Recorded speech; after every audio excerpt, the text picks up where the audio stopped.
یو ځل بیا ستړي مه شئ. زه نجیب لال زوی یم. تاسو د انګلیسي ژبې د ګرامر د ټینسونو لړۍ ګورئ.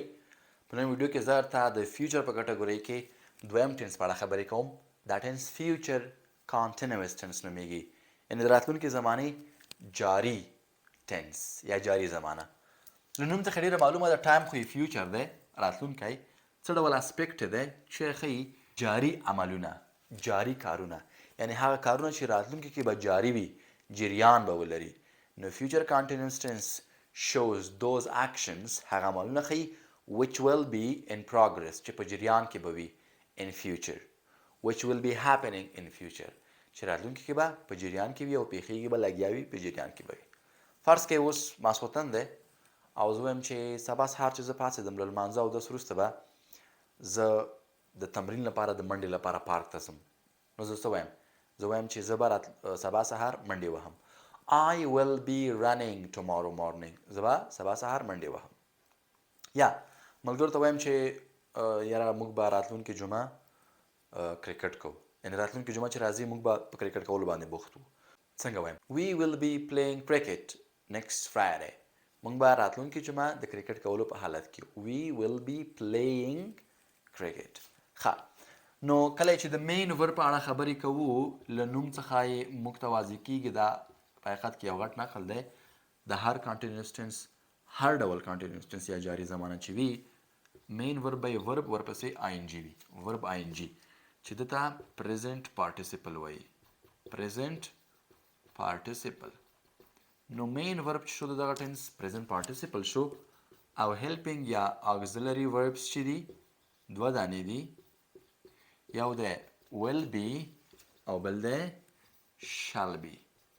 will be shall be هیڅ توپیر نه لري، دواړه د هم د یو هدف لپاره استعمالیږي، خو که shall be استعمالوئ یوازې له آی او وي سره استعمال کوئ، او will be بیا د ټولو لپاره استعمالیږي، مفرد جمع په ده کې نشته. آی وي یو دی هی شي اټ، یو نوم دوه نومه یو سبجیکټ جمع مفرد، د ټولو لپاره تاسو will be استعمالولی شئ. نو د دغه ټینس سټرکچر به څه وي؟ د معمول په څیر اول به سبجیکټ وي، ورپسې به هیلپینګ ورب. هیلپینګ ورب به څه وي؟ will be یا shall be، هر یو چې لیکئ.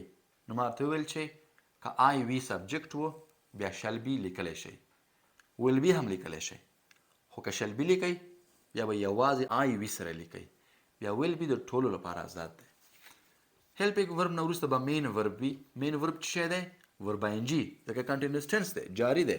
ورب آی ان جي یا پریزنټ پارټیسیپل، ورپسې به یا به آبجکټ وي جمله کې یا به کمپلیمنټ وي. سمه ده؟ ښه، زه دې سټرکچر ته یو مثال اچوم. زه فرض کوئ د یو کس په اړه خبرې کوم. زه وایم چې هغه جلۍ به راتلونکې دوشنبه میچ ګوري، لوبه ګوري، یعنې راتلونکې دوشنبه به هغه په میچ لیدلو باندې بوخته وي، مصروفه وي، یعنې دا عمل به جاري وي. څنګه وایم؟ سبجیکټ خو شي شو، will be صحیح شو، دا هیلپینګ ورب. ښه، کار څه دی؟ واچ. واچ به آی ان جي هم لري ځکه چې کنټینوس ټینس دی. دا شو واچینګ. شي will be watching match، هغه به لوبه ګوري یا د لوبې لیدلو په حالت کې به وي. کله؟ نیکسټ منډې، راتلونکې دوشنبې. She will be watching match next Monday. هغه جلۍ به راتلونکې دوشنبه د لوبې لیدلو په حالت کې وي. تاسو she will کولی شئ اختصار کوئ. تاسو کولی شئ اختصار په دغه فیوچر ټینس کې له هر سبجیکټ سره وکئ، خو اختصاریږي دغه ویل کلمه.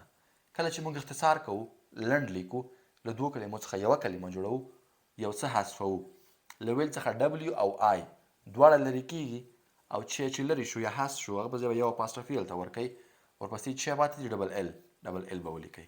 نو دا شو یوه کلمه she will. معنا کې هیڅ تغییر نه راځي، لږې تلفظ کې تغییر راځي یا کموالی راځي. she will be watching match next Monday. څنګه منفي کېږي؟ she will not.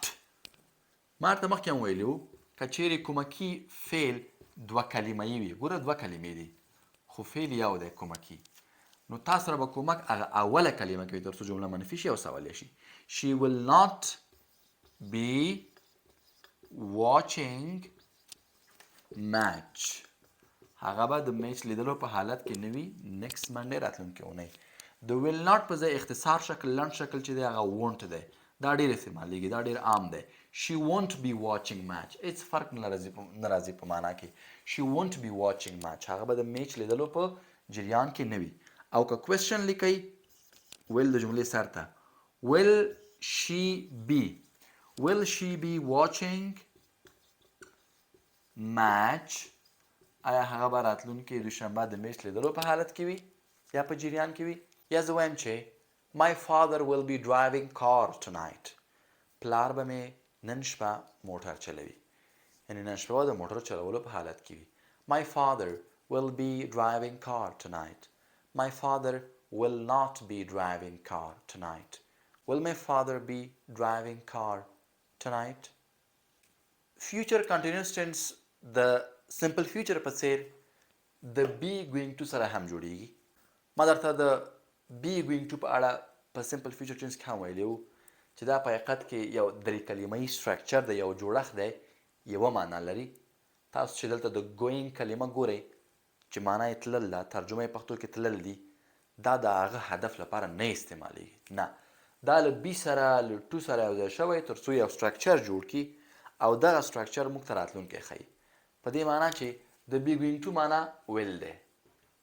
خلاص که په لنډو کې ورته ووایم، که تاسو ویل تاسو د کوم هدف لپاره استعمالوئ، دغه همغه هدف لپاره تاسو be going to هم استعمالوئ. دلته له بي نه هدف to be verb دی. ښه، to be verb هغه درې دانې، یو is، یو am او بل are. نظر په سبجیکټ تاسو له دغو درو نه یو دانه استعمالوئ. نو لکه څنګه چې موږ سمپل فیوچر ټنس کې ویل استعمالوو او د ویل په ځای موږ be going to هم استعمالوو، دغسې موږ په فیوچر کنټینیوس ټنس کې هم ویل لرو. نو کولی شو ویل لري کو be going to په ځای استعمال کړو، هېڅ مشکل نشته. مثلا زه یو جمله لیکم پکې ویل استعمالوم په فیوچر کنټینیوس ټنس کې. زه لیکم چې احمد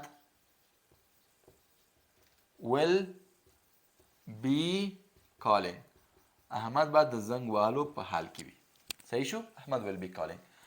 زه دغه جمله اوس لیکم د ویل په ځای ورته چې لیکم be going to. احمد خو مې ولیکو، احمد سبجیکټ، ویل نه لیکم be going to.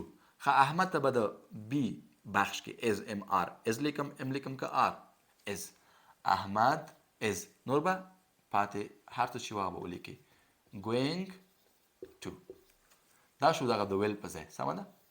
ګوره د ویل په ځای چې پاتې شو be calling. احمد is going to be calling، که دغسې وایي احمد will be calling، که دغسې وایي دواړه یو معنا لري. اوکې، یعنی احمد به د زنګ وهلو په حال کې وي، احمد به د زنګ وهلو په حال کې وي. I will be talking to my manager، زه به مې له مدیر سره په خبرو کولو بوخت یم.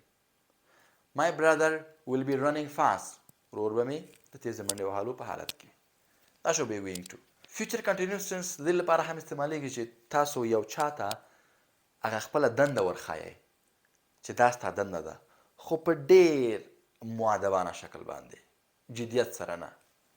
فرض کوئ تاسو د یو چا په اړه خبرې کوئ په دفتر کې چې یو صفاکار دی او مسؤلیت یا وظیفه یې دغه ده چې میزونه پاک کړي، دفتر پاک کړي، ځایونه پاک کړي.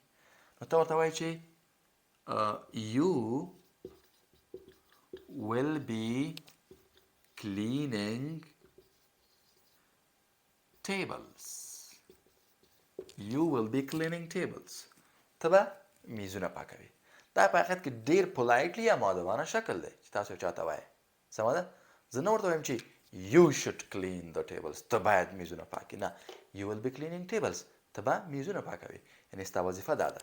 یا زه وایم یو سیکیورټي ګارډ ته چې you will be watching the door، ته به د دروازې متوجه اوسې.